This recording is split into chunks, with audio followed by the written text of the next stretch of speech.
Good morning, good afternoon, good evening, and good day, wherever and whenever you are. For me, it's, excuse me. For me, it's a very good morning. I've had my morning coffee. And, yes, here I am. I managed to wake up on time this time. Last week it was a little bit scuffed because I'd been drinking the night before. But yes, I'm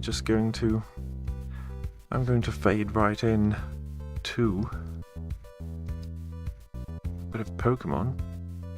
I have actually I've redone the text notes. Oh, they're in front of my head.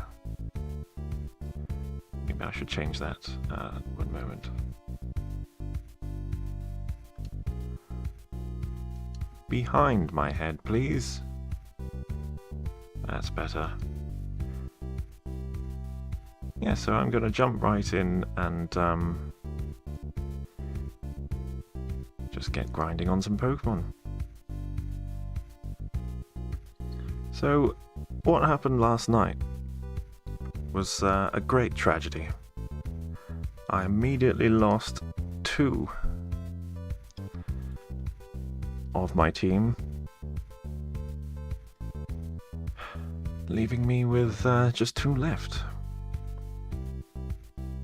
Going to recap, I've only got Slapton the Nidorino now, and Langtoft the Ivysaur. It's going to take a little bit of time for my voice to fully warm up. I haven't that long got out of bed. So with just these 2, one of the Pokemon who died, let's go and visit them in the graveyard. One of them was a Magikarp that I bought off this fellow, and he won't sell me another one, he just tells me he doesn't give refunds. What a dick. Let's take a look in the graveyard. We've got Graby, who died very young because I was talking too much and not paying attention. We've got Toaster, who died last night to a Raticate using Hyper Fang. And I used the Mega Punch TM on him as well. So that's gone. Excuse me. And then there was, this was the Magikarp that I was planning on leveling up to turn into a Gyarados, but I had to sacrifice water the Magikarp in order to save the remaining 2 members of my team. So hopefully we'll make it all the way through this tunnel this time. Oh, I'll tell you what I will do. I'll switch from the BGM over to some Game Boy sound. There, how's that?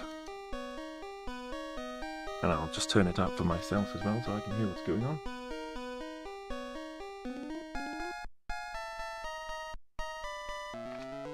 There. That'll do it, that'll do nicely. I like how dark and grungy the caves look on original Game Boy graphics. I think it's this way round, isn't it?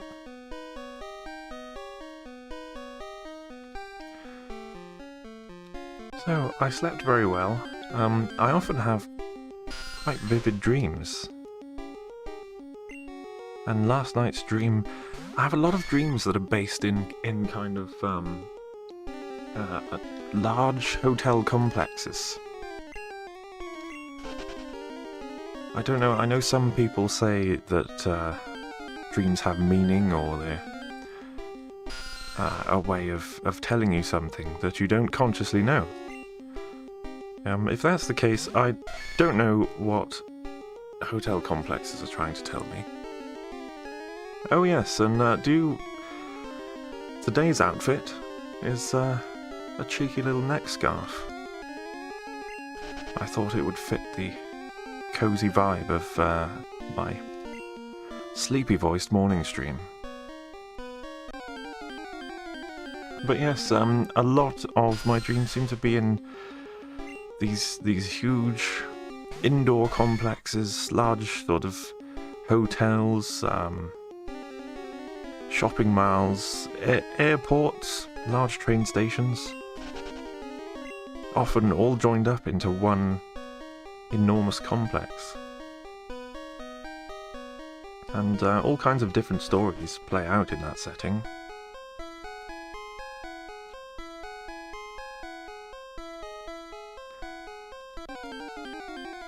Sometimes, if it's a little bit more of a nightmarish one, it's the complex I'm in ends up sort of collapsing in on itself.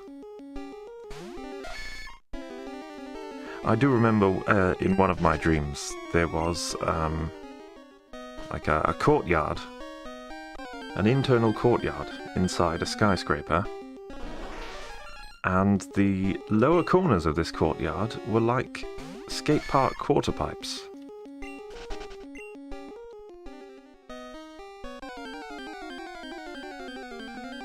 And Sonic the Hedgehog was there. That's what I was getting at. Sonic the Hedgehog was in my dream, and he was running up and down the sides of these buildings, using it as a giant half pipe. I just had a thought.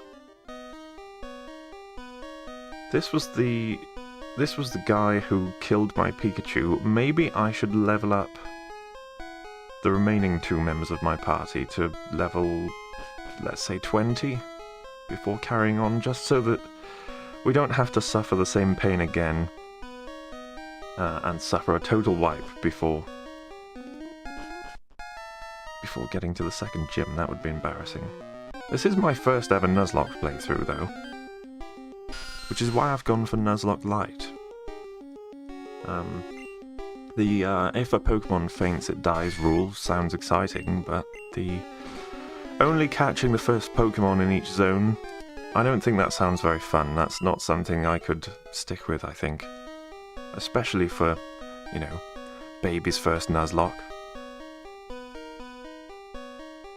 So I'll catch what I want. Maybe if I get into it and I want an extra challenge, I'll do a full Nuzlocke for another Pokémon game.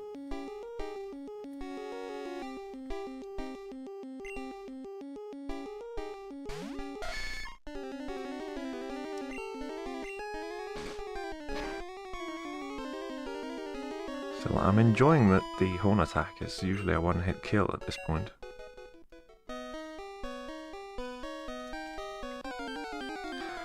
A lot of my dreams as well are of driving cars. Except that while driving the car, the controls always they sort of gradually move further and further out of reach. So as I'm driving along, the pedals are getting harder to press all the way down, or the handbrake lever doesn't work and it needs to go further and further back to the point where it's gone all the way around 180 degrees and it's against the rear seats. I don't know if that says something about me losing control of life, or whatever meaning you might attribute to that.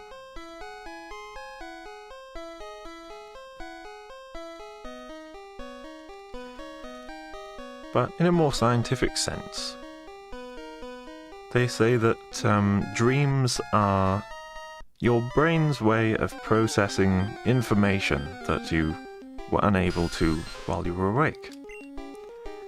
It's sort of connecting some of the dots, as it were. or exploring hypothetical scenarios by literally playing them out to see what would happen or how you would feel. Sometimes dreams are your brain's way of giving you something you need in order to move on. I remember this was a long time ago now, but after I don't know how much detail I want to go into. After let's say, a rough breakup with a now ex-partner, it was plaguing me for a while, and then one night I had a dream where... Excuse me, I've still got a croaky morning voice. I had a dream where we had a phone call, and we both apologised to each other for the way that each of us had been acting. And we said sorry, and we laid to rest any hard feelings, and wished each other well for the future. And I woke up feeling so much better with myself. I know it was only a dream. It wasn't real. We hadn't actually had that conversation, but the fact that I felt like I did helped me process some emotions and helped me get over it. The strangest thing that's happened to me via a dream is I learned to play a new musical instrument. Entirely from zero to being able to play it. I learned how to play the penny whistle in a dream. I know that sounds bizarre, it sounds like something that you'd make up. But I had just bought a new penny whistle, and I had done my research. I'd looked online for all the diagrams for playing different notes, and looked up a couple of online tutorials and things like that. And I was really excited to give it a try. But the problem with playing the whistle is that you can't play it quietly. It only has one volume, and you actually play the higher notes by just blowing harder into the whistle. And I live in a flat with upstairs and downstairs neighbours who would definitely be able to hear me practicing. So by the time I received this penny whistle, it was quite late in the evening. Far too late to be making that kind of noise. So I couldn't practice it. I really wanted to. The motivation was there, the excitement was all there. So instead of physically practicing it, I did lots of research instead.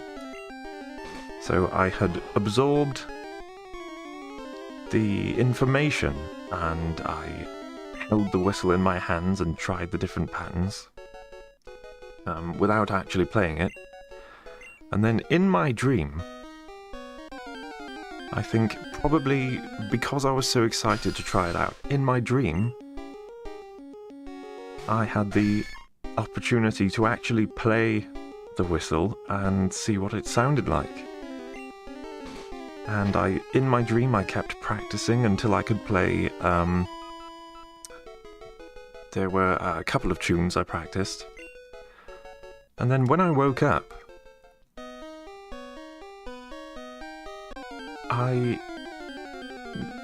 well, first of all, I waited until it was an acceptable time to be making noise. I picked up the whistle, and first time, with no errors whatsoever, I played the tune that I had practiced in my dream. And I couldn't believe it myself. I was thinking to myself, did I really just learn how to play this in a dream? That can't be possible. But it's true, and it happened. I think in order to be able to learn a new skill in a dream like that, you need the right combination of factors, like I obviously had, which is the excitement and willingness to do the thing, all of the information that you need to absorb that before going to bed. And then in the dream, as long as you already have the information, maybe you can practice.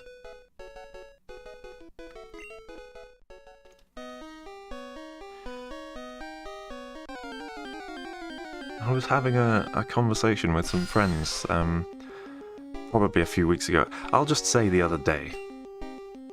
The other day, the other day could mean any time between... It could mean yesterday, it could mean 5 years ago. But the other day I was having a conversation with some friends. And they asked the question, do we think, realistically, that sometime in the future we'll be able to sort of plug into a machine and download a new skill, like they do in the Matrix?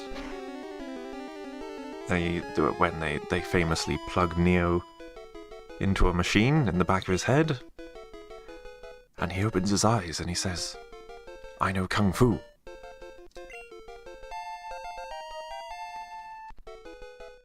And, excuse me, being the intellectuals that we are, we talked about the realistic possibilities using, what we already know of the human mind. And my experience of kind of learning a new skill in a dream. Of course, I didn't learn any new information in the dream, I was just rehearsing things I had already read about. But if in the future we were to have any kind of plug-and-play automatic skill system like that... Oh, did you see how much experience I got then? Nice.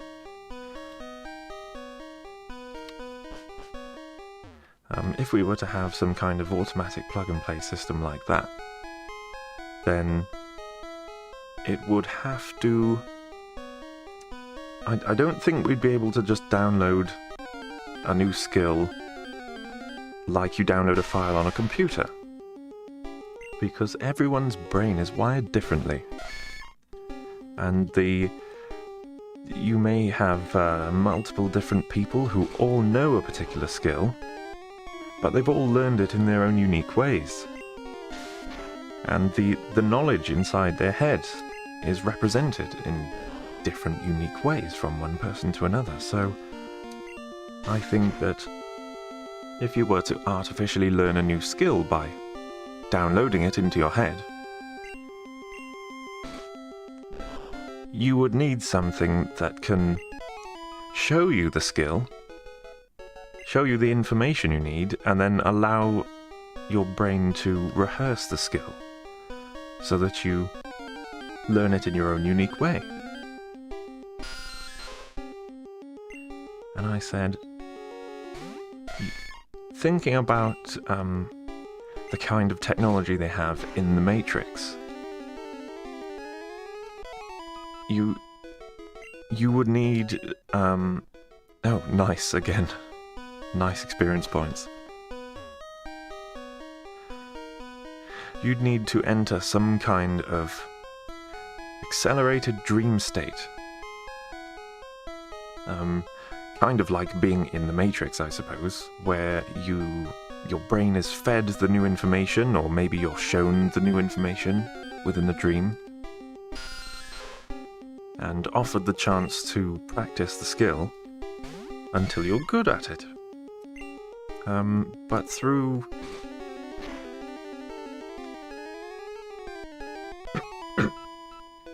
Excuse me, I keep having to clear my throat. Through this accelerated dream state, that could all happen within the space of a few seconds.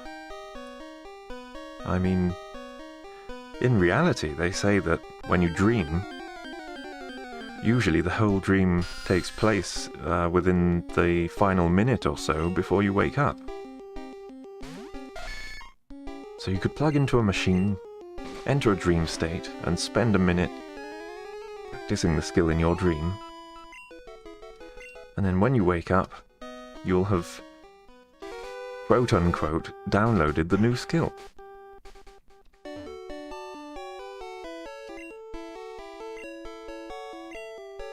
What kind of new avenues would that open up for media consumption? If you had a machine that could give you or play out a preset dream like that.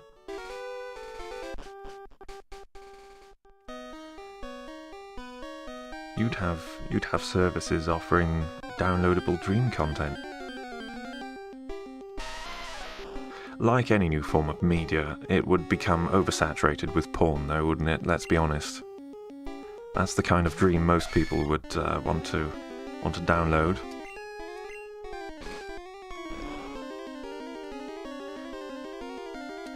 And that's not just me being having my head in the gutter. That's me being realistic. Anytime there's a new form of a new way to share media, it's pornography that really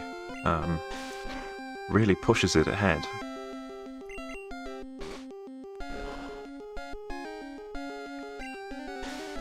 I mean, look at it happened. It's happened with the internet. That's an extreme example. It's happened with VR, virtual reality. It happened on mobile phones. As soon as we realized our screens were big enough.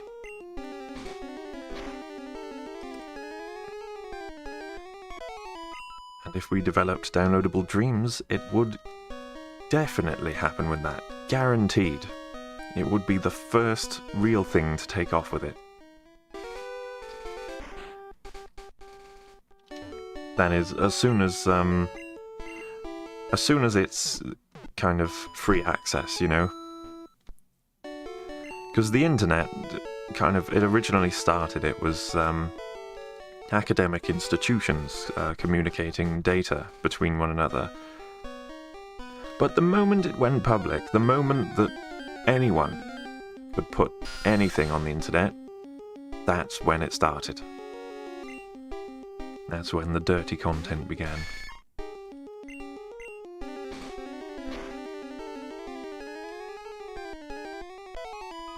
It happened very quickly with something a little closer to home. It happened very quickly with VTubers. I think it all started, or became popular with Kizuna AI, or Kizuna AI. And I remember that vividly. I remember seeing Kizuna videos doing the rounds on Facebook. And I used to watch her latest videos on YouTube. It seemed like there was a dedicated pocket of fans who would always make translations, English subtitles, so that we knew what she was saying.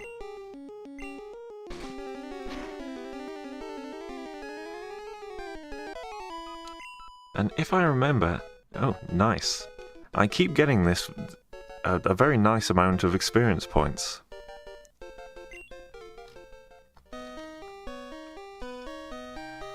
I think at the time, Kizunai was just releasing...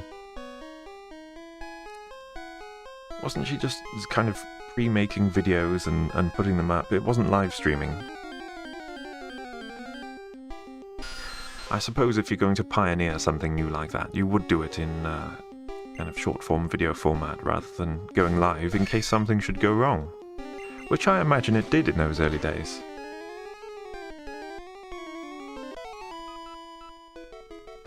Of course, I haven't taken that approach at all. I've thrown caution to the wind. I've jumped straight into live-action puppetry. Live on stream. Something could go wrong at any moment. I could, well, not burst a seam. But, you know, a joint could come loose. There is not, contrary to... Oh, nice again. Nice, nice, nice. Contrary to any rumours you may have heard, there is not a hand inside me right now. I'm purely mechanical. Right now, I have a chunk of wood inside my head, which is why I come out with the random shit that I do. If your head was full of wood, you'd make about as much sense as I do this time in the morning. And at the moment, though, my arms are posable. I can't move them around all the time, but with a little bit of help, I can, if I could get a little bit of help, just a moment,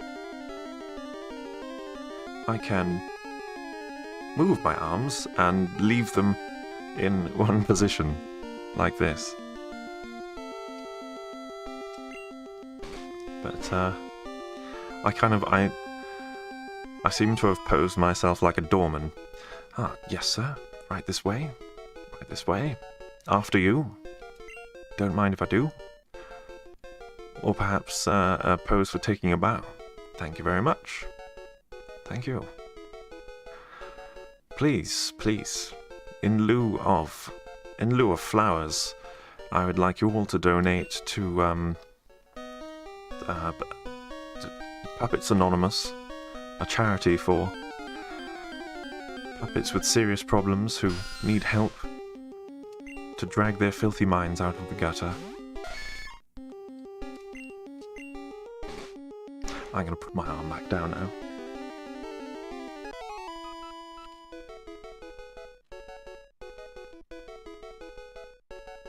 And adjust my scarf while I'm at it. Oh, come on.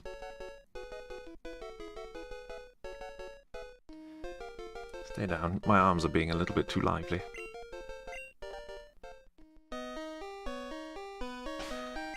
Right, let's just double check. Still full health. Amazing. Let's get Langtoft up there now.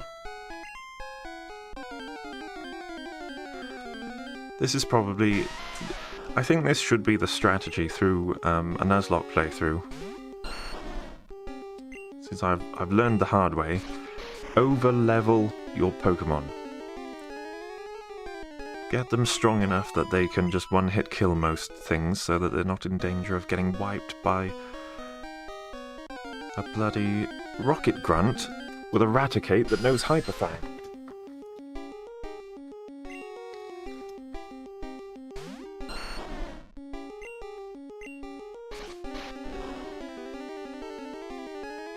Oh, I'm gonna have problems with Zubats. Langtoft versus Zubat.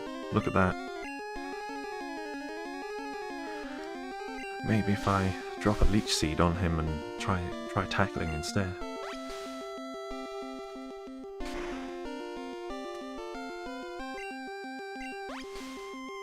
Yes, back the other way. There we go. Does tackle do more damage? It does, significantly.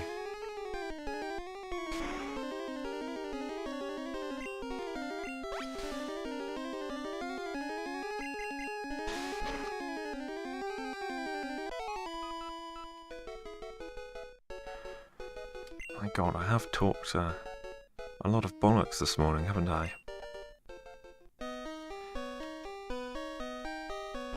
That's my style, though. Stream of consciousness. This is what... I'm not just like this on stream.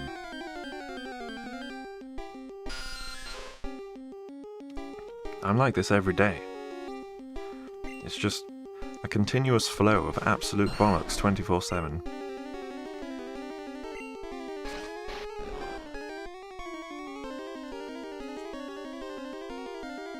I often hear things from loved ones like,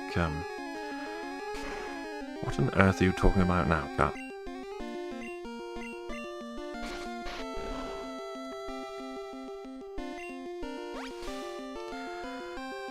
But they know that when I start rambling, oh, this is going badly. I've been using Vine Whip because I've been talking and not paying attention.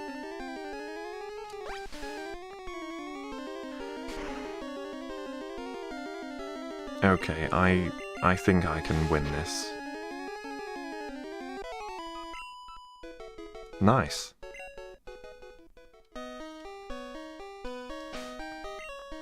I'm going to put Slapton out in front and get back to the Pokémon Center.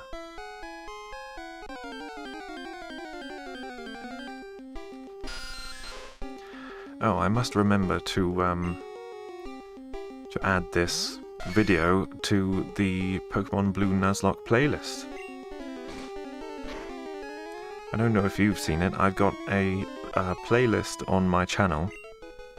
At least I hope I do. I hope I've made it publicly visible. I should have a playlist on my channel of all streams in which I play this particular game in chronological order, so if you just hit play all, that'll bring you up to speed.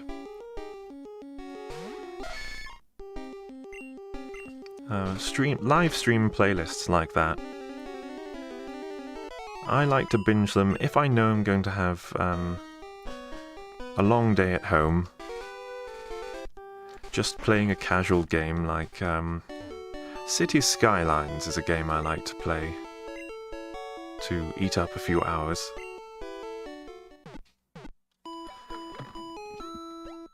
Because it's like playing...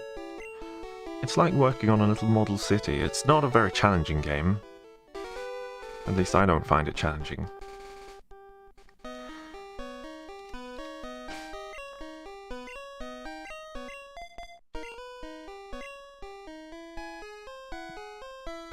But my point was I'll put a playlist on of you know, a long form content, live streams or videos that are half an hour each, and I'll just play them on the side as background noise, you know? That's the thing, when most people put a live stream on, they just have it as background noise. They'll have it on a side monitor or on their smartphone next to their laptop or something while they're doing something else. And in that sense, it's a little bit like, it's like running a radio show. You just keep up the chatter. That's something I'm very, very good at. I don't know if you've noticed. Keeping up the chatter. Nice.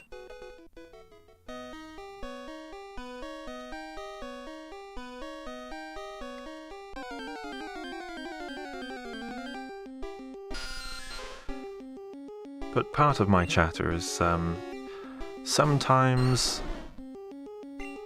I use the word sometimes a lot, don't I? When actually I mean most of the time, quite often, every day. Sometimes I like to over-explain things. I'm very mechanically minded. I like to learn how things work. I like to talk about how things work. And there's a particular piece of pixel art that I did that's on my Twitter feed of a setting that I keep imagining. It's a setting... In my mind, it's always a post-apocalyptic setting where they have something very similar to steam engines, except in a very Mad Max kind of way. Water is scarce. Everything's dried up. There's hardly any water anywhere. So they have these locomotives that are like steam engines, but they don't use water. So there is already a type of engine like that, called a Stirling engine. And Stirling engines work by... They are essentially powered by a temperature gradient. So if you make one part of it hot and another part of it cold, so that there's a temperature difference between the two ends, you get power. So I designed, or imagined up in this piece of pixel art. Actually, one moment, while I'm rambling, I'll grab the piece of pixel art now, I'll put it on the screen. Let's get an image.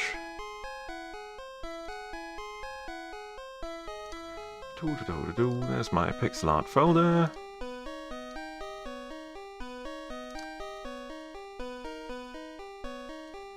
And the Stirling artwork. There it is.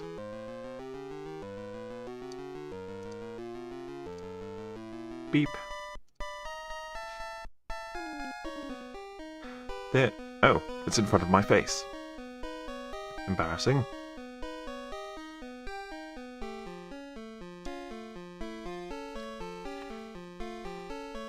How about that? There we go, much better. So yes, this is the piece of art I was talking about. Why aren't my Game Boy controls working? Much better. That's the piece of art I was talking about. I imagined, what would a large-scale Stirling engine actually look like if it could be real? And so here it is. We've got just a fire at the back of the locomotive.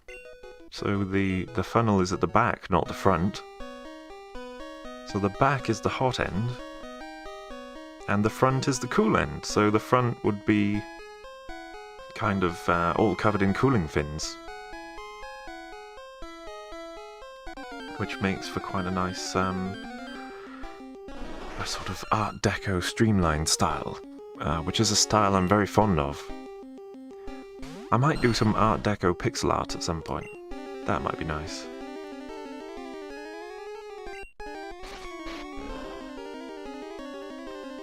Art Nouveau, not as much of a fan, but Art Deco, yes, particularly the streamline aesthetic.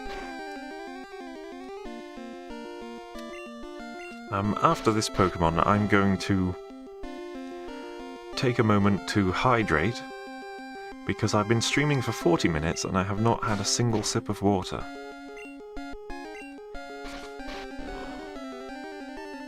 Not very good for you. Oh, I'm using the wrong attack.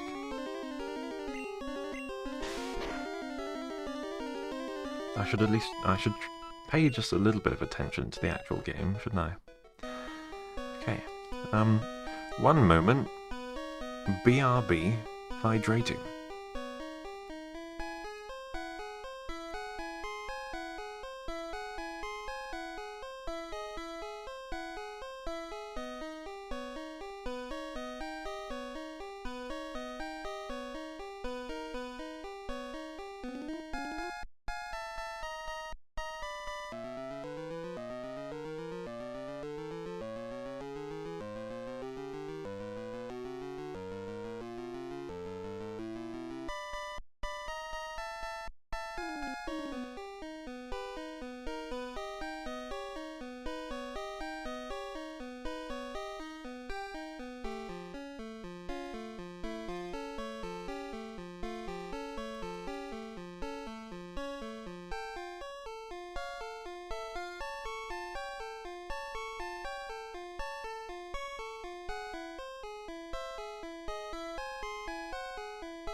One, two, 1, 2.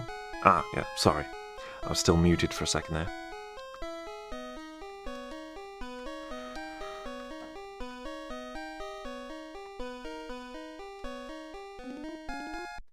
Feeling a little more hydrated now. I've wet my whistle, as it were.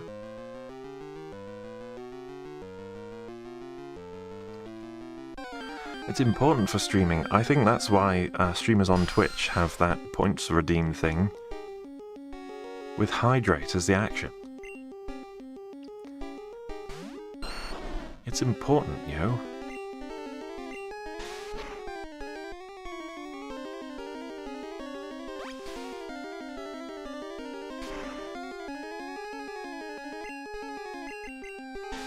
The next time I go shopping, I want to get some honey and lemon juice. Because I've heard now from multiple sources that honey and lemon is a very, very good recipe for keeping your throat clear and keeping your voice active.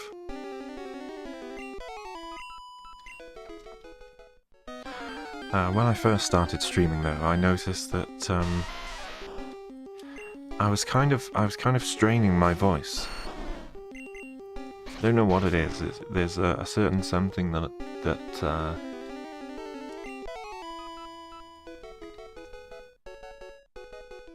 it's hard to describe. Usually, when you're talking among friends or family or things like that, your voice is quite relaxed because you don't care. You don't care what comes out, you don't care if you make any noises or don't sound quite how you intended. But when you're doing a performance, which is what this is essentially, this live stream is a kind of performance, I found that I was putting a little bit too much strain on my voice, and it was wearing out very, very quickly.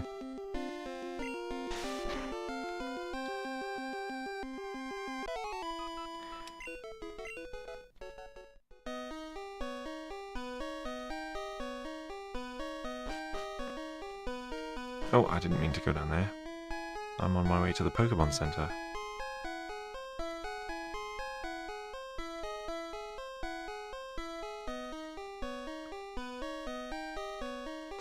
I wonder where else I'm going to be able to get a Magikarp from. Because I really, really want a Gyarados on my team. They're so incredibly overpowered.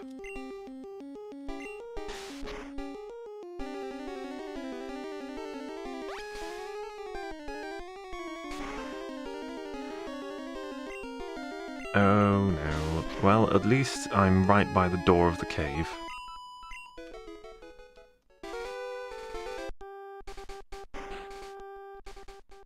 Yes, Gyarados are overpowered because they're flying water types, which means that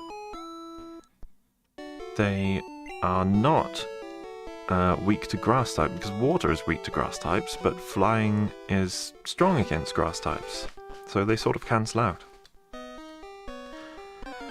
They are extra weak to electric moves, though. You have to watch out for that.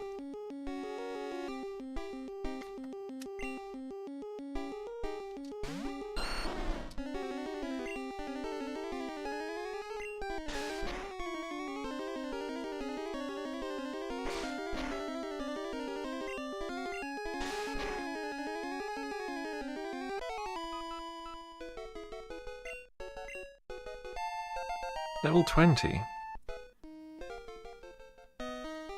Now, let's see. I hope level 20 is enough to survive these Team Rocket fellows.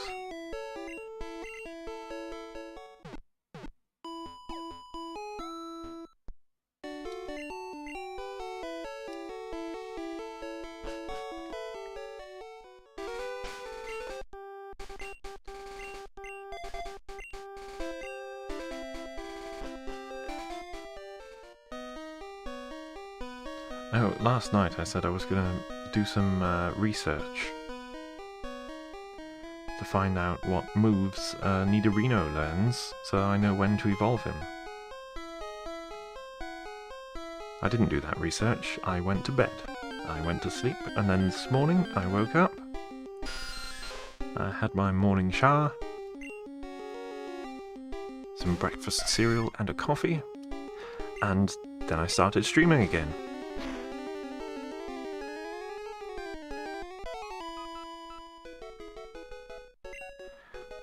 Nice.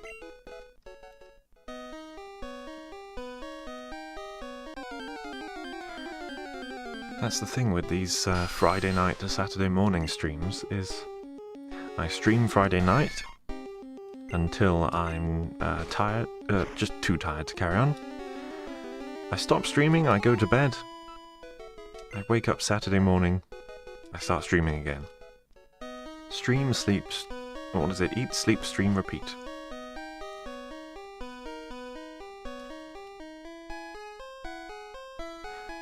And I will probably always schedule these weekend streams, but I want to stream during the week, but it all depends on what's going on. My weeks are a little bit more unpredictable. So maybe in the week I'll do some impromptu streams, like that impromptu pixel art stream that I did on, was it Thursday? I can't remember, it might have been Thursday night. Nice.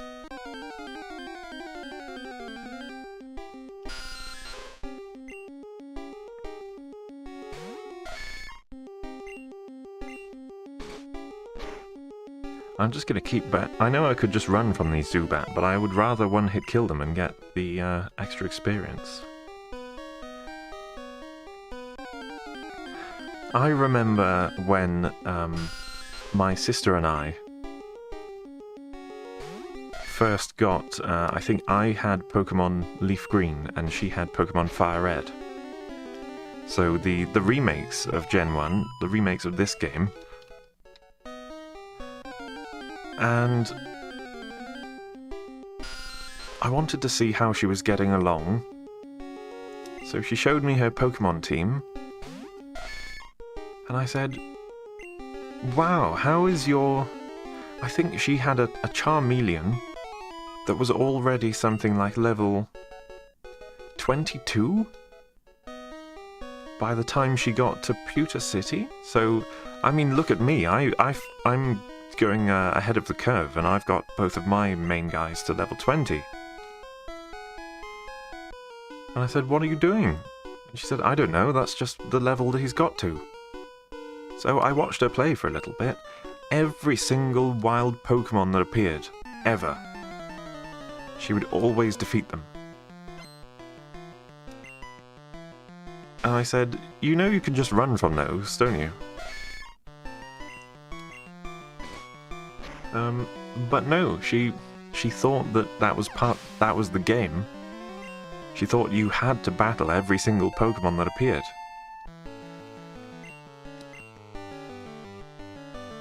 And I just said, well, you don't have to, but that's why your Pokemon's such a high level. I mean, well done, that's dedication for you. So I'm going to take a leaf out of my little sister's book all those years ago, even though it was a misunderstanding and a mistake. But I think every wild Pokemon that appears,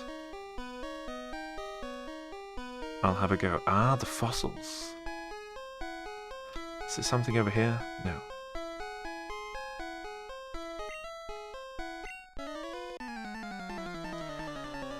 I get to choose whether I want a... what is it? There's a dome fossil. If I remember rightly, there's a dome fossil that turns into a Kabuto. Later a Kabutops. And the Helix fossil.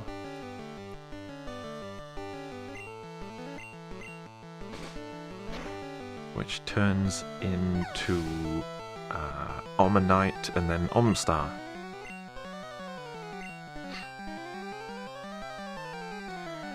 No, I'll keep going with Slapton.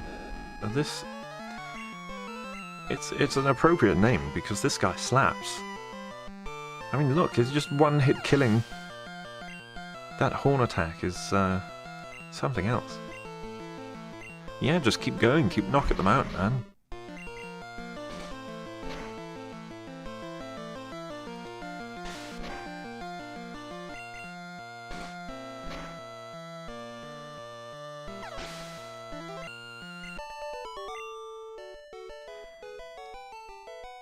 Look at him doing his provocative crawling pose.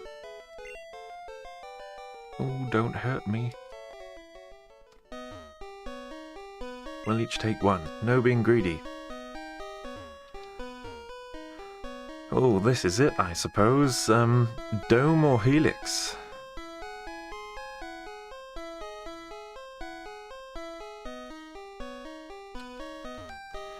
Do we praise Helix?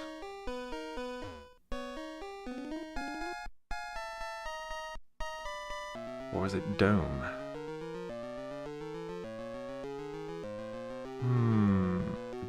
I should have put more thought into this before the moment. I don't know which way round they are. And an Omstar, that's... what's that off the top of my head? Rockwater? And then there's Kabutops.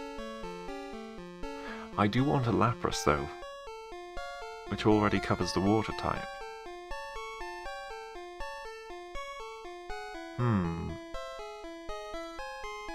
Let's go for Dome. I think it's this one. It is!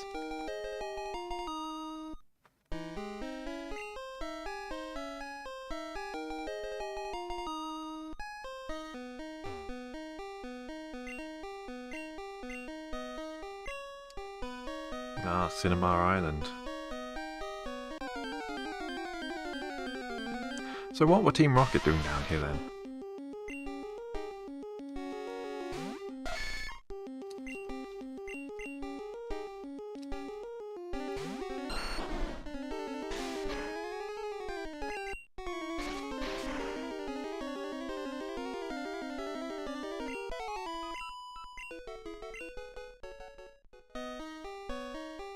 Because they just left that guy to his fossils.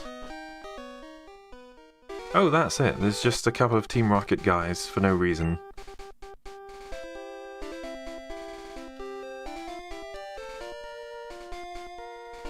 They're just chilling. Are there any hidden items on the ground in Generation 1? Can't remember if... Oh! Yes. I knew there was one up here. There are hidden items on the ground. I answered that question.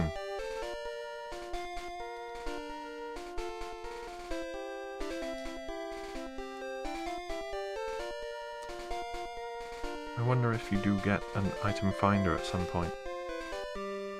The only thing is, look, if I want to turn my character to face downwards, I just can't. He just immediately walks in that direction. I want to make sure I've scouted everything out.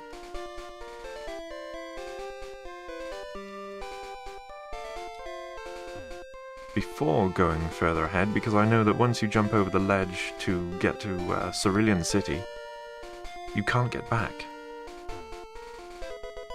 Ep.4, what's that? So, in Gen 1, here's one of the scuffed up things about it. You have to use the TM to find out what's in there. Whirlwind. Okay, no, don't want Whirlwind. What's she doing up there? Is there no way up there? No.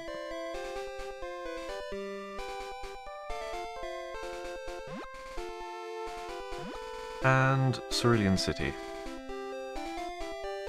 Well, I finally made it.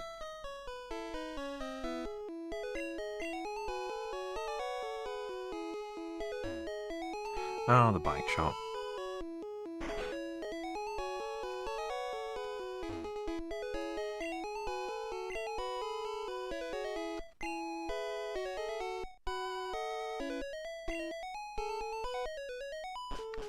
I think this is the one where you have to get a voucher to get a bike, don't you?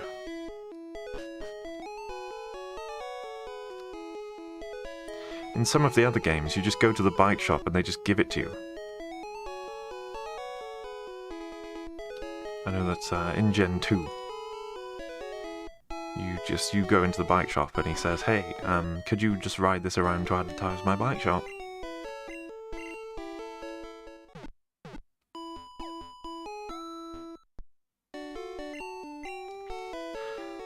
I'll get this pixel art out of the way.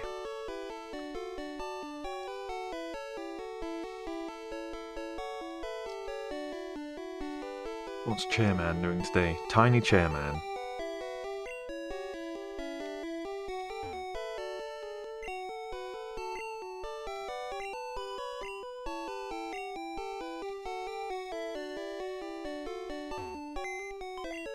Does it say? No, it still says someone's PC, not Bill's PC. Even though I know who he is now.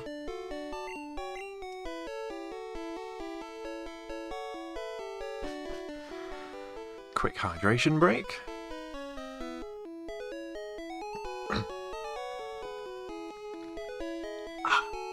Lovely.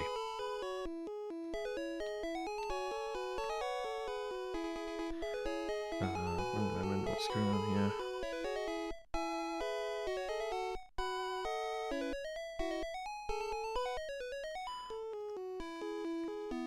Sorry, just checking something. Okay. Back to the spee mail.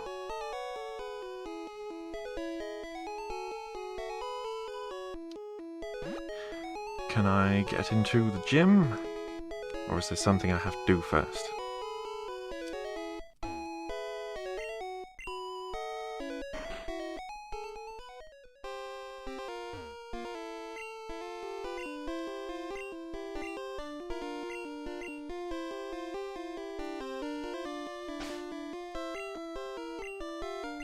This'll be an easy one for Langtoft, I dare say. Oh yeah, Misty is already here. Let's do it. Yes, this guy will give us a taste of what kind of level we can expect. That's a pose and a half. What is he doing He's doing the Rick Astley dance, but kind of quite low down on his knees for some reason.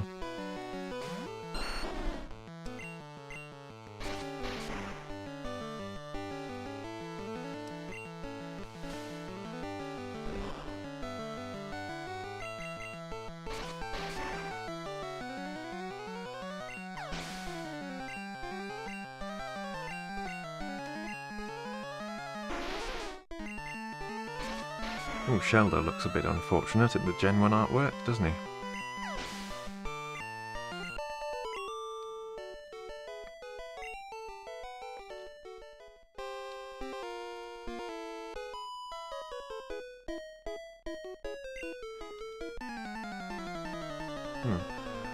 I'm wondering how ballsy I want to be. Don't know if I just want to go straight for Misty now. Okay, this girl has a level 19 Goldeen. And my guy is at level 20, and it knows Supersonic, which might bugger me right up.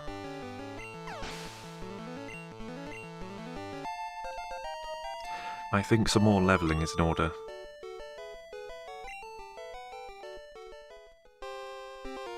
Nope, nope, nope. Need a bit more headroom than that.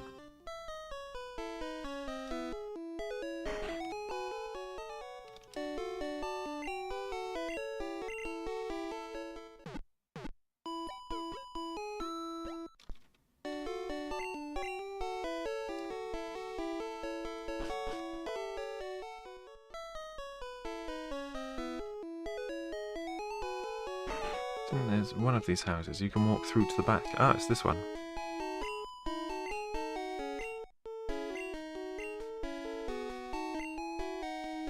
Oh, he described badges to me. That's fine. Don't care. Great.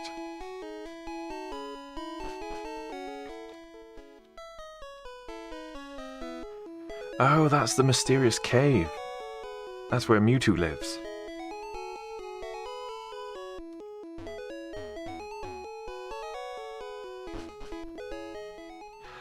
Ah, I remember the first time when I was playing Pokemon Yellow and I came back here, I actually saved my game here.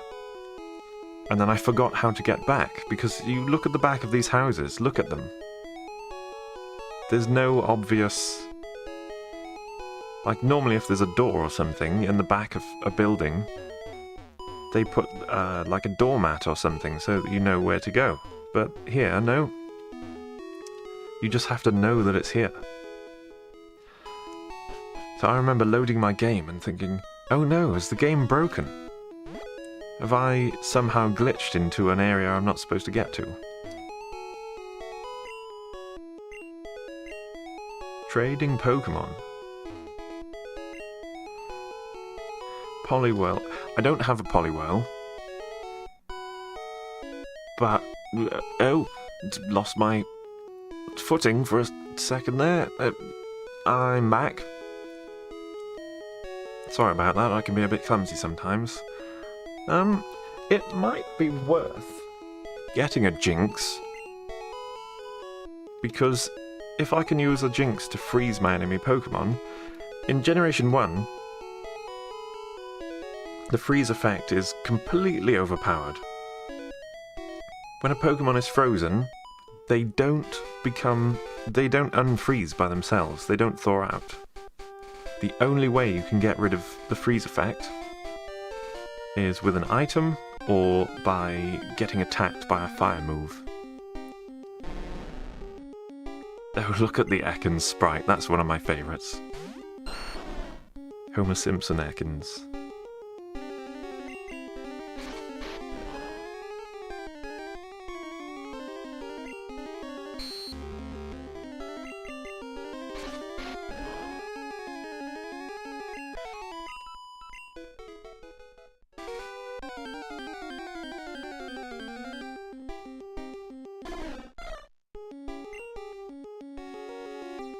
What's that? I've been live for an hour now.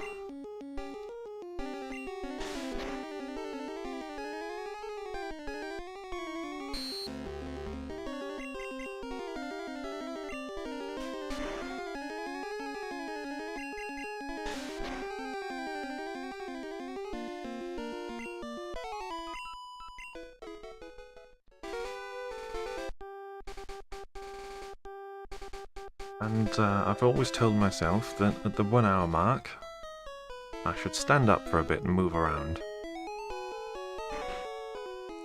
So that's what I'll do. I'll get healed up at this Pokemon Center.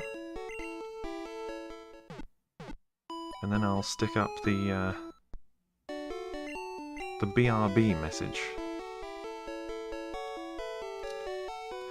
Let's have a look now.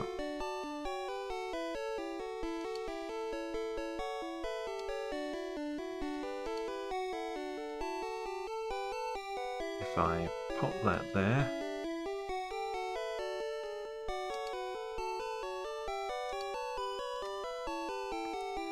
and duplicate that. Sorry, mucking around with on-screen text that you can't even see. There, I'll make it visible while I'm pissing around with it. Instead of saying bye,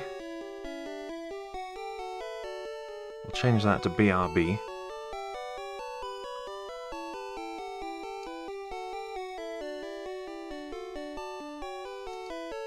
There we go. So, I'll just be a minute. I'm going to stretch my legs and my arms to make sure I don't seize up. And I'll be back with you momentarily. Please enjoy this lovely Pokemon Center music. Or perhaps the Cerulean... I think Cerulean City music is a bit more chill. Yes, I like that. BRB.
Hello.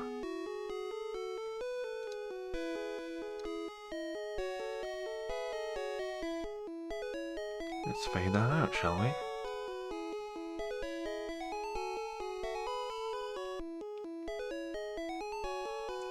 Guess who's back? Back again. Cup is back. Tell a friend. Actually, please do. Please tell a friend. Say, hey friend. I found this guy on YouTube. He's like, oh, do you know what a VTuber is, by the way? Ah, yes, well, he's a bit like a VTuber, but he's a puppet instead. Oh, this is bad. Oh no.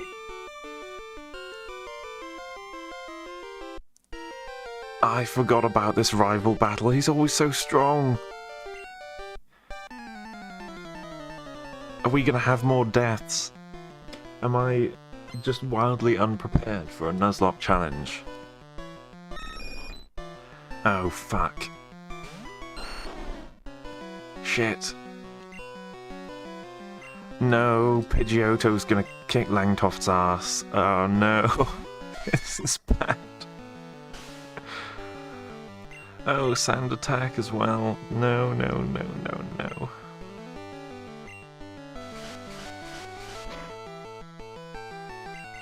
Come on now, come on. Come on, Slapton, I don't have any potions. Poison Sting sucks, okay. Horn attack. Horn attack, horn attack. Go, go, go. Yes, that's more like it. We can win with horn attack. Done. Slapton even leveled up. Oh, Abra. Abra's gonna be so overpowered. Is poison super effective against psychic? Okay, due to the seriousness of this situation, I'm just going to pop over to my research station and just double check. Pokémon Gen 1 type chart. Generation 1. Attack. A poison attack is super effective against grass and bug.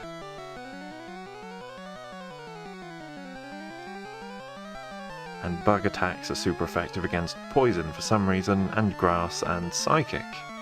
Why would that be the case? Alright, so my best bet is probably going to be the horn attack. We'll just have to pray to RNGesus that the RNG smiles upon us. Oh. Good. Okay, Rattata. As long as it doesn't have Hyper Fang, the bane of my life, the bane of Toaster.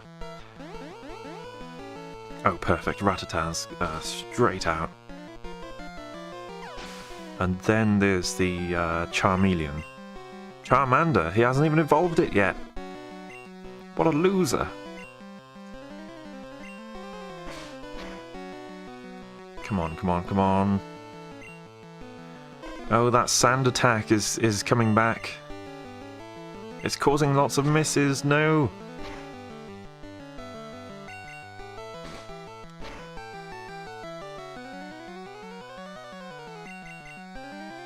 Come on. RNGesus, don't fail me now. No, we've got the pain alarm. No, no, no, no, no critical. Okay, right, we're switching. I know Langtoft is weak against Ember, but he's nearly down. Playing Nuzlocke is so tense compared to normal Pokemon.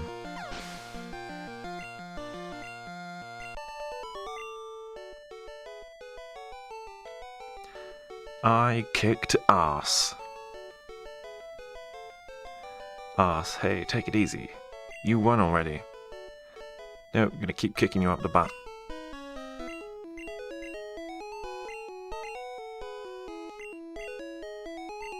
Blah blah blah. Don't care.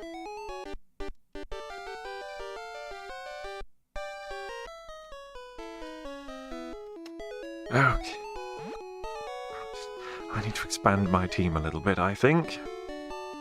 That should be my next priority, is more than these two Pokémon.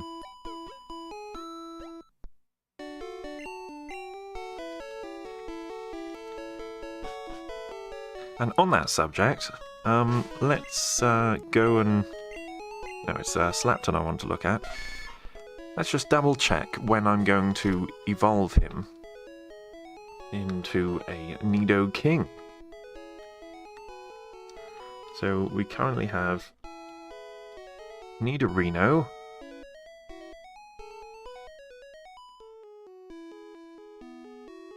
and we want to have a look at Learn Set Generation 1.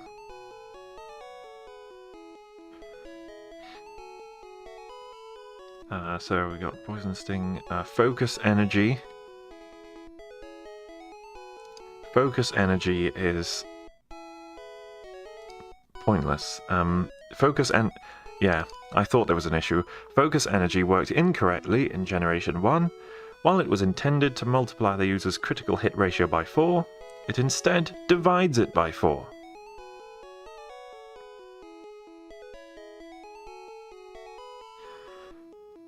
So Focus Energy is broken. That's a waste of time. And then it learns Fury Attack at level 32 and Horn Drill at level 41. It looks like I would do far better if I simply...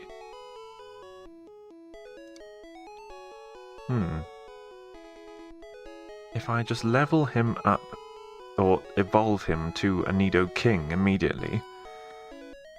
What does that net me? Do I get some additional moves? Learn Set by leveling up Generation 1.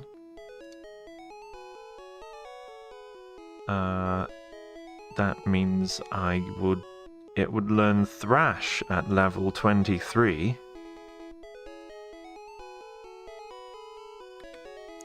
And that's it really. The rest I should use TMs. What does Thrash do? Damage for 3 to 4 turns. It's very strong. And what's it called? Blah blah blah. Can't switch out. After it's finished, the Pokemon becomes confused. Okay, we're going to use the Moonstone immediately.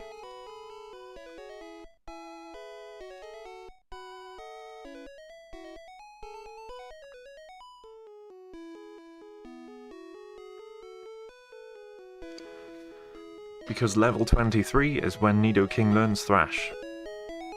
And it will become a lot stronger in doing so. What are its stats? Attack 42, 35, 38, 36. Let's oh, I can come back in. Let's get that Moonstone. What? Slapton is evolving. I can feel the coffee kicking in now, by the way. I'm much more awake.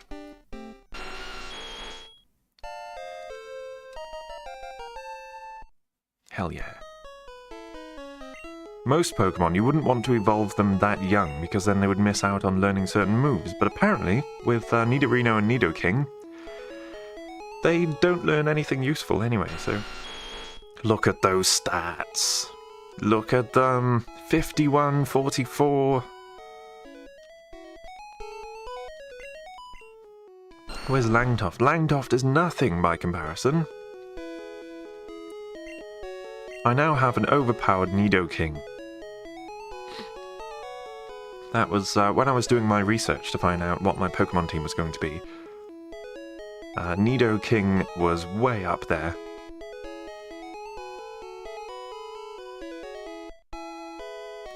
Everyone said definitely get a Nidoking. They are way overpowered.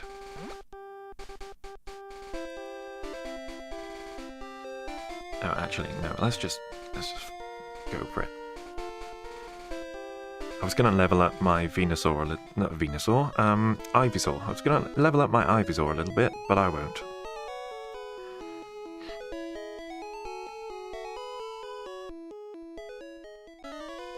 Let's do this thing where we... The Nugget Bridge.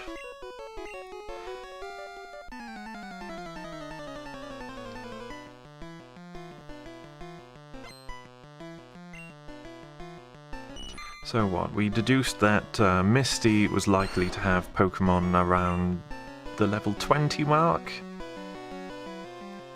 Probably... I'm going to... Which one is my select key? I'm going to bring Tackle up there so that I can access it a little bit easier.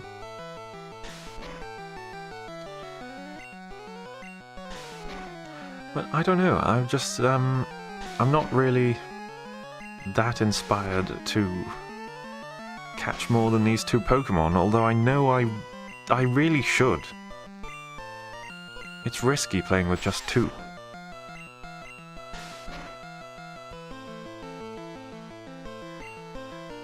But I also believe a little bit in survival of the fittest, so the fact that Pikachu died so easily to one attack,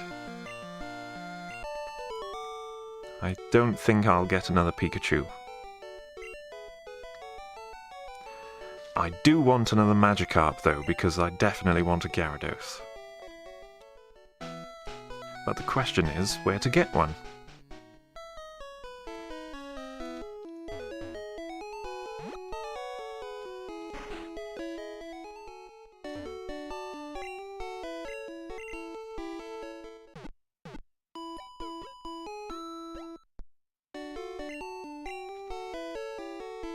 I guess I'll just wait until I see something that grabs my attention.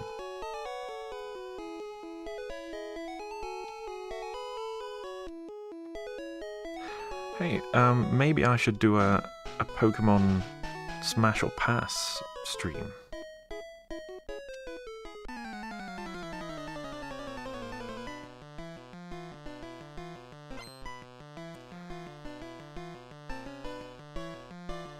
Yes, I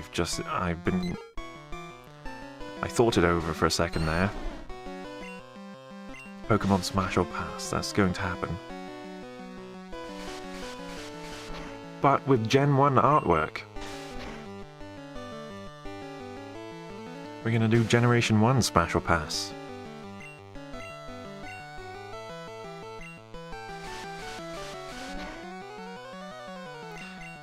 Maybe you'll learn something about me. Maybe I'll learn something about myself.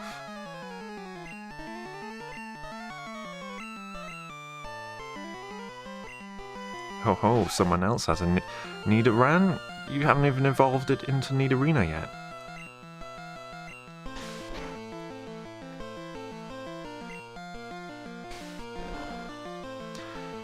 I can see the time coming up to 11:30. I might as well say it on stream. I'm on standby for going to meet someone. I'm ready to go. I've got my shoes on.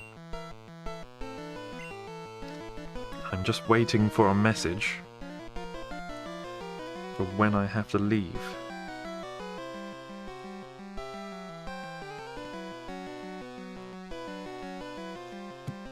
So I've got my phone down here in front of me. The moment it lights up, saying it's time to go, I'm just going to up and leave. After saving the game, of course. That was always the issue with playing Pokemon games as a child. is that you can't just turn it off at any point. If you're in the middle of a Pokémon battle, you have to finish the battle before you can save. And that was something that parents often have a hard time understanding. And I say, okay, oh, turn that off now. Alright, I just need to finish this Pokémon battle. No, you don't. Turn it off now. It's time for dinner. Whereas I think, the current generation of parents, those who grew up playing video games at the very least, know that if you want a child to stop playing video games to come and do something important, you need to give them fair warning.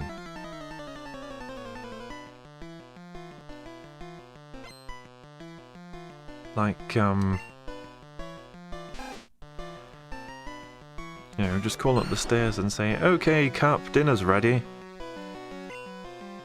Finish your game and hit save." But likewise, I think there should be communication the other way. For example, there was a while ago I was into Valorant. I don't play it now. It stopped being fun for me, so I just stopped playing.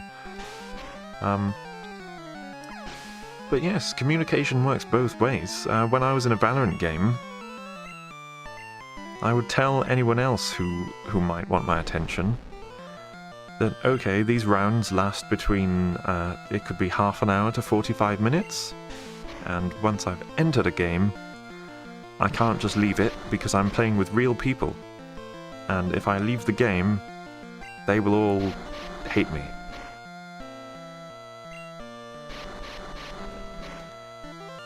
So I have to say, okay, I'm starting a game now, I'm going to be unavailable for the next 40 minutes. So if that's the case with youngsters at home, or if there are any parents listening, then learn those basic facts about the games your kids are playing.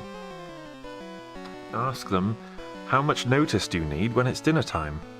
How long do games last in that multiplayer game you're playing? Because if the games last half an hour,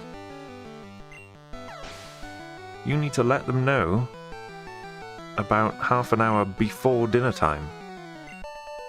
And say, dinner in half an hour, last game.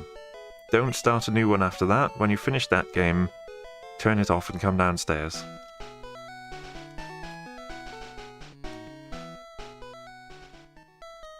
Because demanding that your child just switch off whenever they're playing without saving, or leaving a multiplayer game that, you know, a lot of competitive multiplayer games actively penalise people who leave mid-game.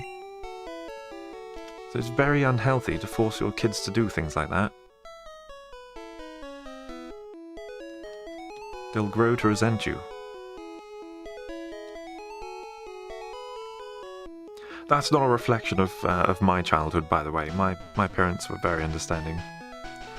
And what's more as well, a lot of the games that I used to play as a kitten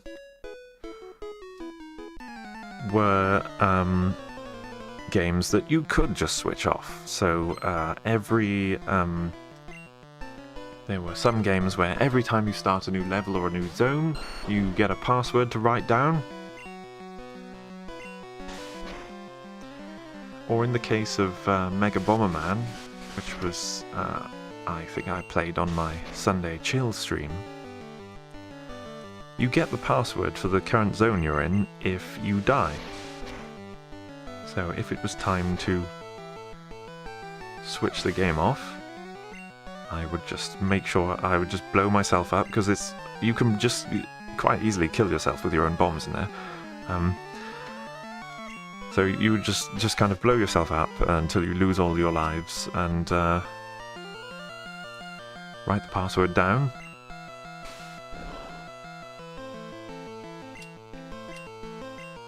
Or just keep track. Every time you see it, write it down. I've got a couple of books full of game passwords, which I've still kept to this day. They're the same books that on some pages I've written down. I should find them and take a photo. I've written down by hand the cheat codes for GTA San Andreas. And I've got my favourite ones at the top. Things like, restore your health or things like that. The one for spawning, the jetpack one. That's one that you have to know, in case you suddenly want to fly somewhere. This is getting silly now, come on.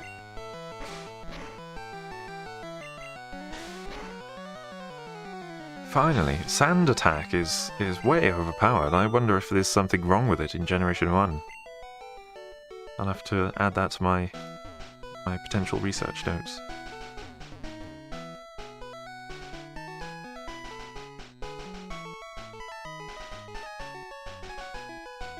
Sorry, I was just checking my phone.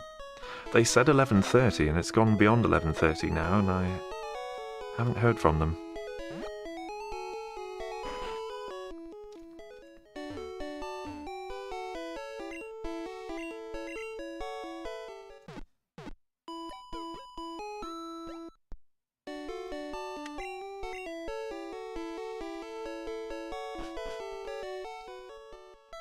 Oh, pro tip by the way. If you're just trying to smash through some dialogue in any Pokemon game, really, you can also press the B button to smash through the dialogue. And if you press B, that is the same as selecting no in any dialogue choices. But also, it means that if you're just smashing the A button, you might accidentally reactivate the conversation after it's finished. But if you're smashing the B button to get through, then you don't accidentally talk to them again. Look at that Mankey sprite, that's awful.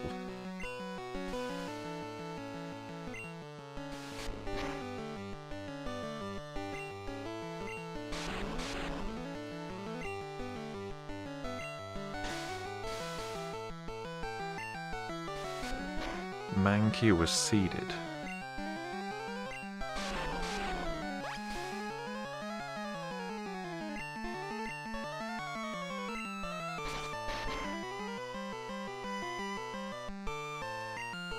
It's a pig monkey, really, isn't it?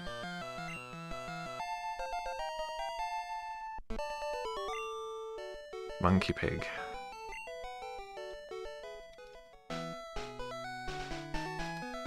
I did my best, I have no regrets, that's what they all say. 2, 3, 4, 5. So I've defeated 5 of them.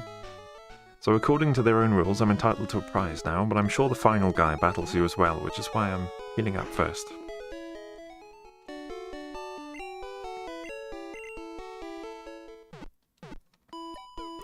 I know I could stomp them all far more easily with my Nidoking, but Langtoft needs the XP.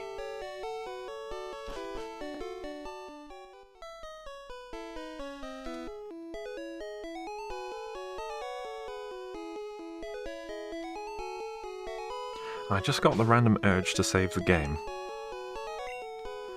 Anytime I feel the random compulsion to save, I do it. You should do the same. Any game you're playing, if you feel like, oh, I haven't saved in a while, or you think about saving, just save. It could be a gut feeling that saves you from losing everything to a crash or a bug. By the way, would you like to join Team Rocket? Oh yeah, of course. No. No, piss off. I'll make you an offer you can't refuse. I'll beat you up unless you join. Anyway, it's the doofy rocket grunt sprite. But, oh, it's not even called a grunt. He's just called a rocket. The doofy rocket sprite with the the bags under his eyes and the whip.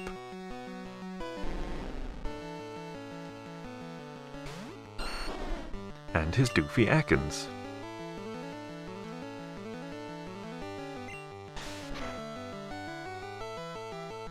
Tackle will do it, that'll be fine.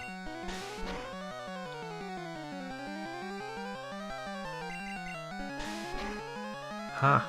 You suck. Zubat. Okay, let's see how hard this Nidoking slaps.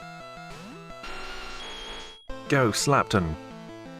Slapton, you slap! Slap him with your horns. Yeah, it's a one-hit stomp, really.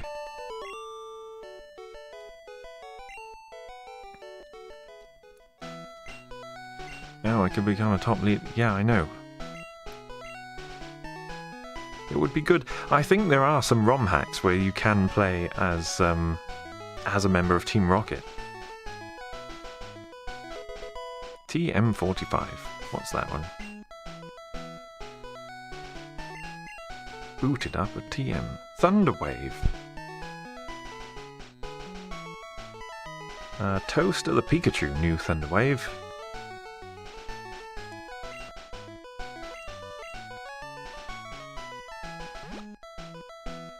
Maybe I will use that on a Pokémon that can learn it sometime.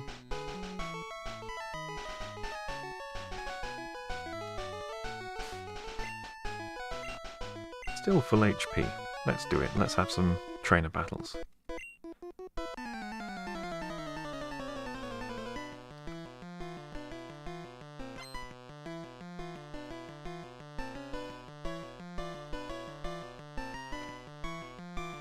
Oh, sorry.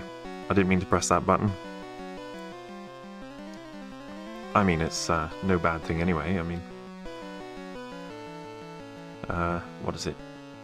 Well, what's the usual YouTube spiel? Like, favorite, subscribe, comment. What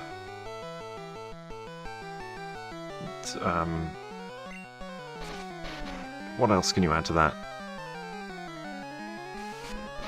Like, favorite, subscribe, comment, follow, retweet, rehash, tinkle the bell, give the bell a tinkle.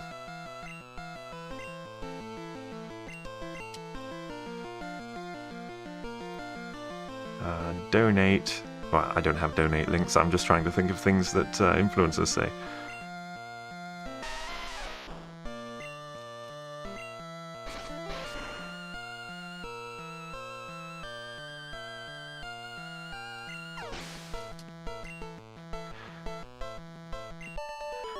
I wonder if I should make a kind of a little tongue-in-cheek animation that just flashes up on the screen. With like, favourite, snub-snibe, favourite, follow, comment, rehash, retweet, hashtag. And just flash all those words up at once. Do all the things, do all of the social media actions. All at once. Just smack your face again. Open up my Twitter, my YouTube, my Facebook. I do have a Facebook page. There's nothing on it really. I just made it because. Open up all my pages and just smack your face against the keyboard until other people on the internet notice in some way.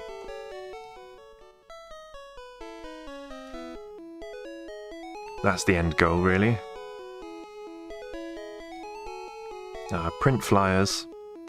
Print out some flyers and leaflets and post them through your neighbours' letterboxes. Has any online streamer ever done a letterbox campaign? Why would you do that? I mean, your target audience is kind of, they're online, they're on the internet. So, internet advertising is where it's at, really. I wonder how a letterbox campaign would actually go.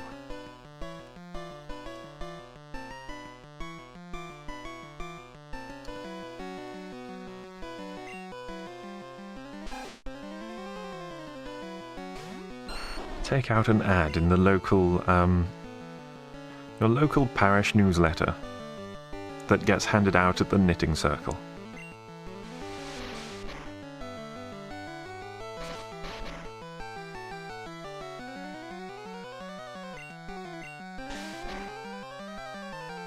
Ask the local chip shop, the local vendor at the chip shop. Ask him to mention it to his clients.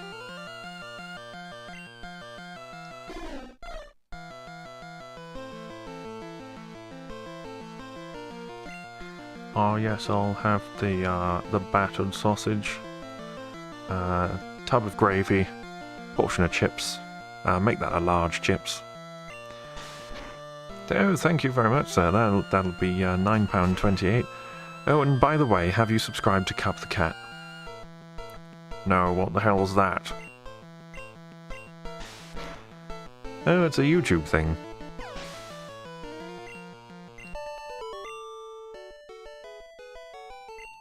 Think outside the box, see?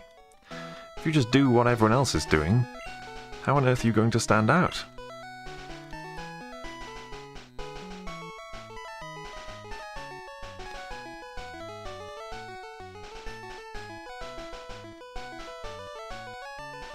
Break new ground. Break the mold. Door-to-door letterbox YouTube streamer campaign.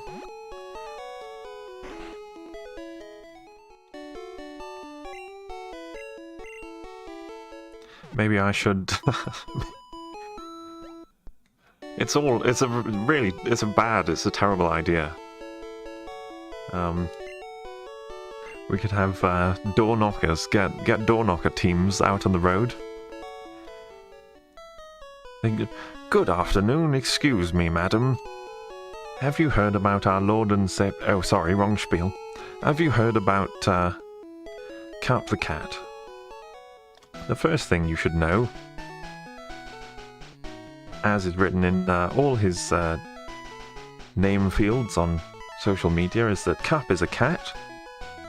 He's also a puppet. Yes, a puppet. Yes, live streaming. Anyway, have a look at these books and magazines.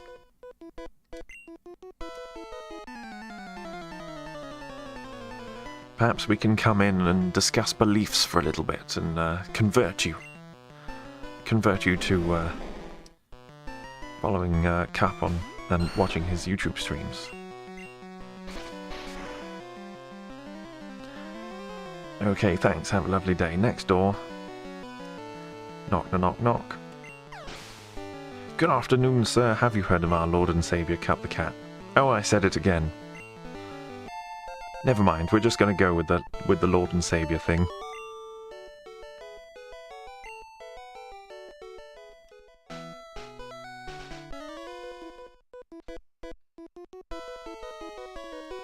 By the way, while we're here, we also wanted to talk to you about your car's extended warranty.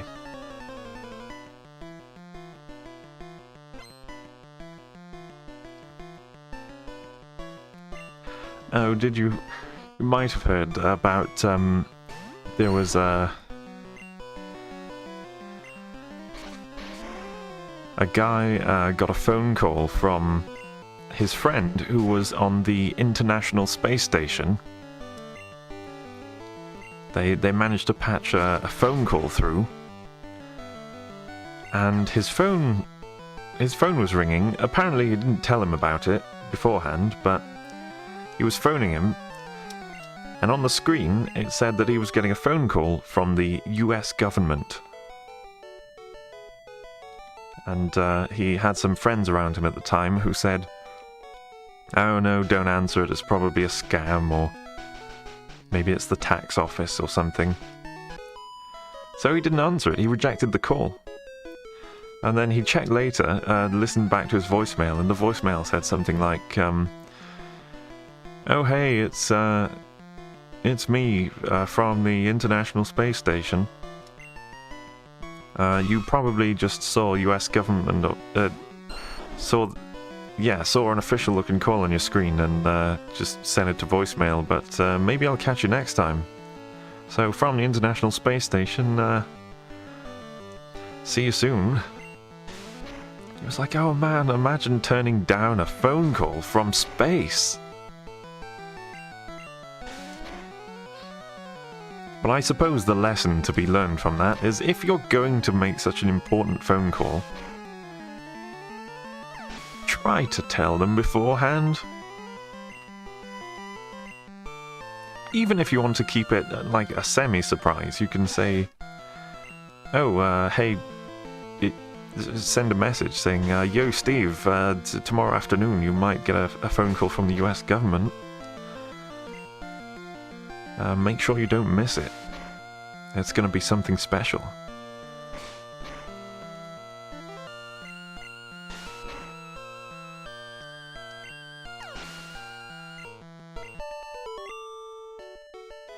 Rejecting a phone call from space. I've still got one eye permanently trained on my phone, and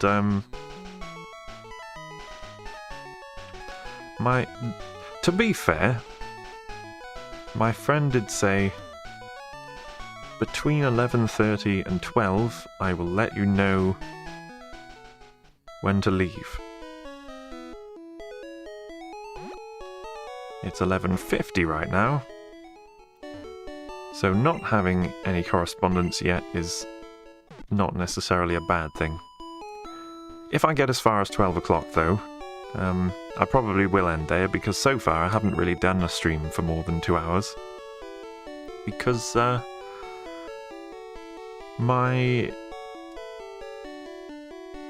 can I explain this subtly? I get very achy. Because, I don't know, I imagine this is probably why no one's done long-form live-action puppet streaming before like this. Because being a puppet, being an animated puppet that's... Oh, excuse me, losing my footing again. Being this and doing this for 2 hours is incredibly physically strenuous.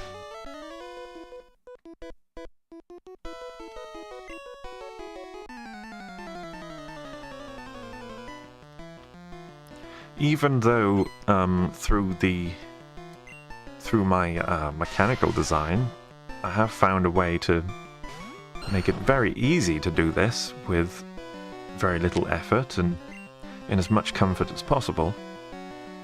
But it is still quite physically taxing. So that's why I think I should definitely stick to it. Every 1 hour maximum I should get up and move my arms especially.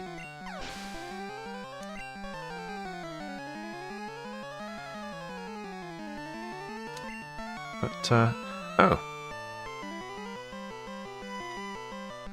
I think I've just got a message.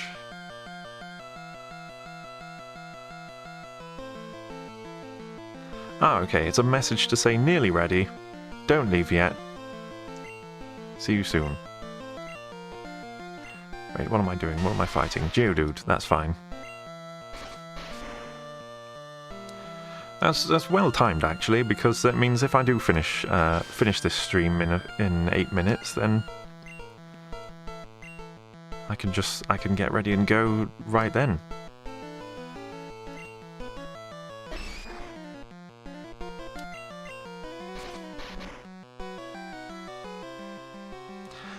I wonder if I could add a match-up to my team, purely for the comedy factor. Because when that unfortunate-looking thing evolves into Machoke and then Machamp, the artwork looks progressively worse and worse. It really, really does. It's shameful. Oh, I keep pressing yes to change Pokemon.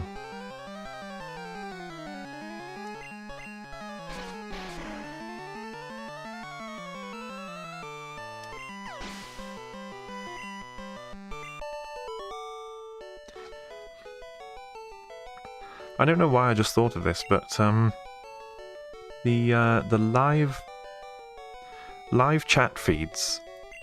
So on YouTube, when you watch back a past live stream, what we should get.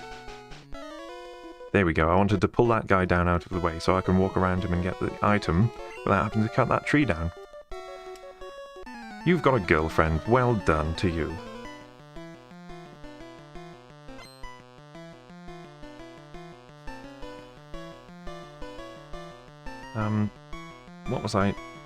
What was I just saying? What was I rambling on about? The live chat thing. Yes, you're supposed to have a live chat replay.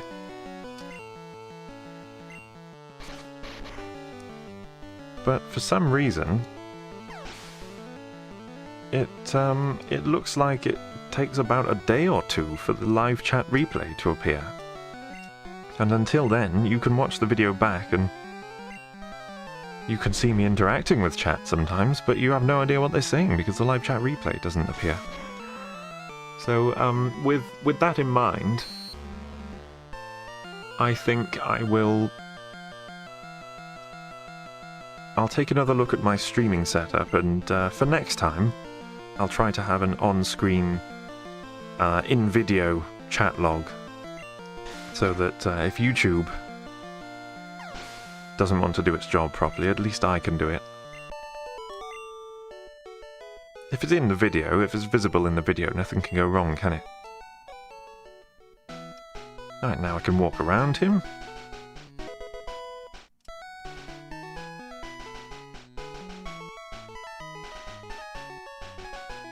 Something really silly just came to mind.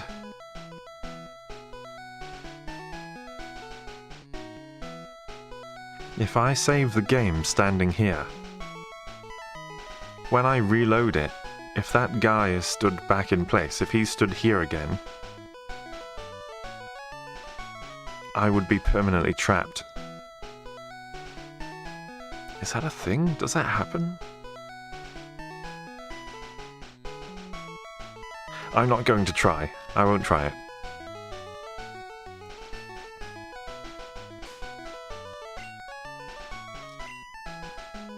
I'm just feeling the urge to save here, though. Trust your gut. Save regularly. Think to yourself, what would Jesus do? He would save.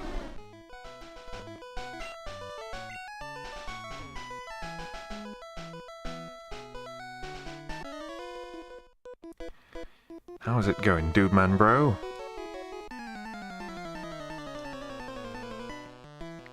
Let's see your Pokemons.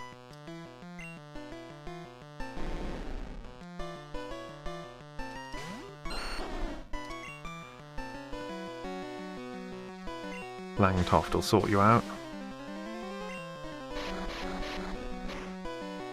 Ah, Wrap. Now, it does very, very little damage, but you can't do anything else. But I got a Leech Seed in, which means I'm getting free health back. I'm effectively transferring the Wrap back to Ekans. So that works to my advantage this time.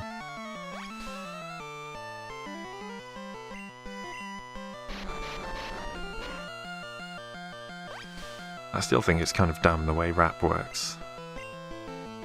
Just neither of us can do anything until it's finished.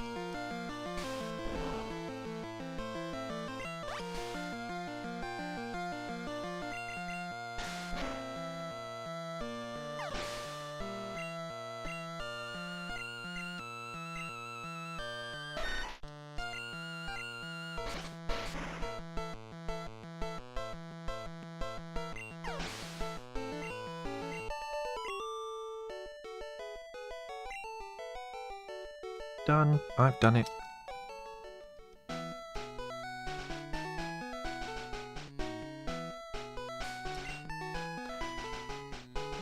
Langtoft is doing okay in terms of health, but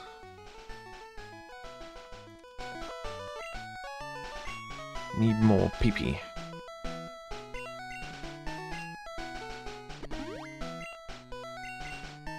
It's rare that I use ethers and elixirs.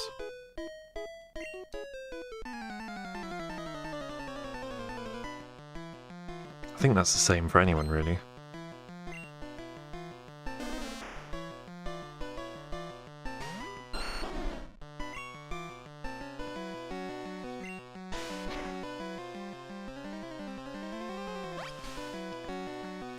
Oh, don't we have that whole routine where Bill is trying to use a teleportation machine or something and gets turned into a Pokémon?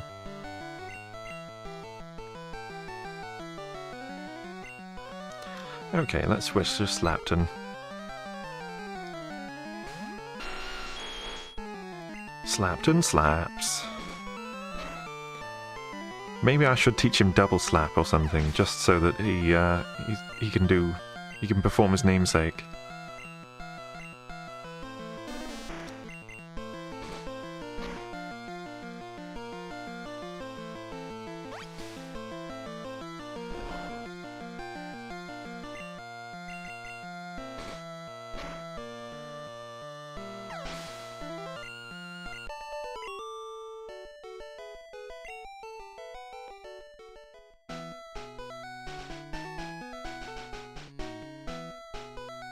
No one around here.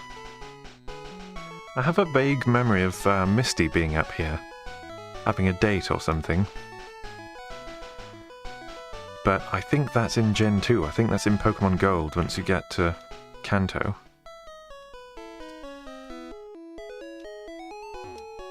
Wow, they've put a lot of effort into the graphics on those machines.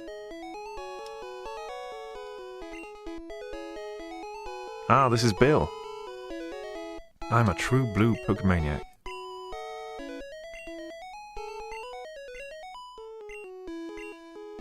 Got combined with a Pokemon. That suggests that he went through the teleporter and screwed up and got combined with a Pokemon. That Pokemon is now dead because it's been mutated and melded into Bill's body.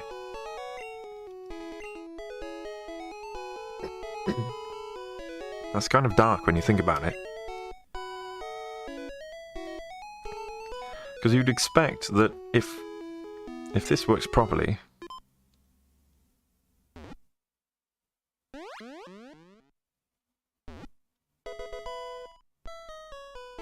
then the Pokemon should also come out. But no, the Pokemon's as good as dead.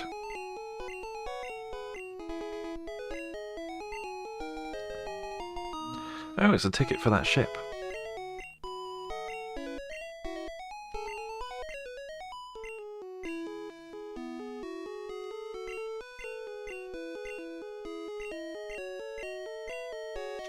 Amazing.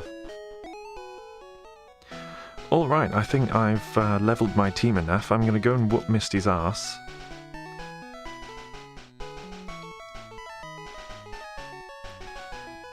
Just so that I've, at least this weekend, have hit one more milestone of getting an extra badge.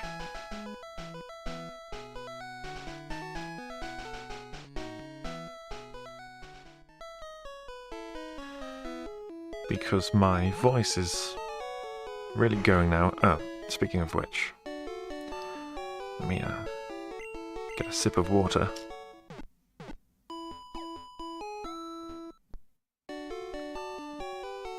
Remember to hydrate, guys.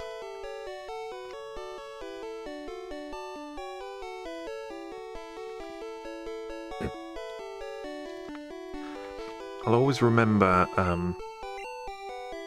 you know how it seems to be on Facebook more than anywhere else for some reason. You get these, science skeptic types who just say, oh, I don't believe in science, I only believe in things I can see with my own eyes or whatever. You know the kind. So there was this post talking about the human body and how the human body is, it's about 80% water, I think. About 80% water. And he said, oh yeah, I don't believe that for a second. If the human body is made of so much water, why don't we just evaporate all the time? And every single comment underneath that... Oh, Misty's in a bikini in Gen 1. Lovely. Every single comment on underneath this guy said, you do! Humans do evaporate. They literally do, all the time. Every time you breathe out, some of your water is evaporating. Every time you talk, some of your water is evaporating. When you sweat, just all the time, even if you're not sweating or talking, your water is evaporating into the air. All the time, all night when you sleep. That's why we have to drink so much water to replenish that. So I don't really understand this guy's logic. Is that, oh yeah, well why don't we just evaporate if we're made of so much water? We do. All creatures. Cats and humans alike. We're evaporating all the time.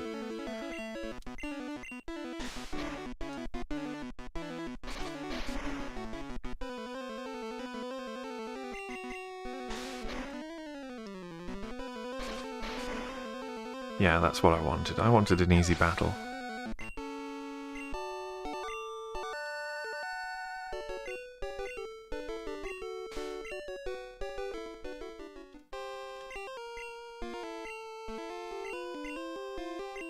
I can cut down small bushes and trees. Bubble beam. Marvellous. I don't think... Did she even get a chance to use bubble beam?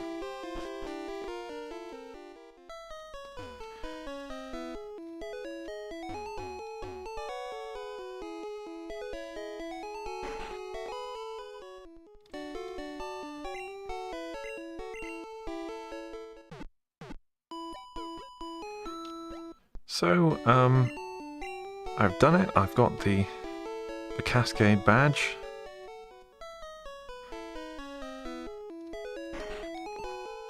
I think I'll save in front of the door of the gym so that I remember what I was doing.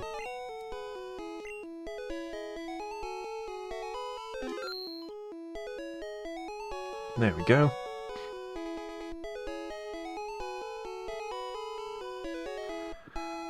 Alrighty then. I think that just about wraps things up for today.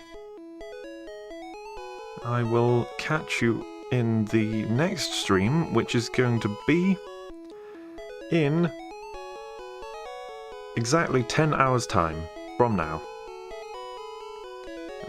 It'll be the Saturday night stream. I'll try and get used up with something a little bit more fancy. Okay, let's cover down with my ending card. So, have a lovely Saturday. I'll be back in 10 hours for the next stream. Bye.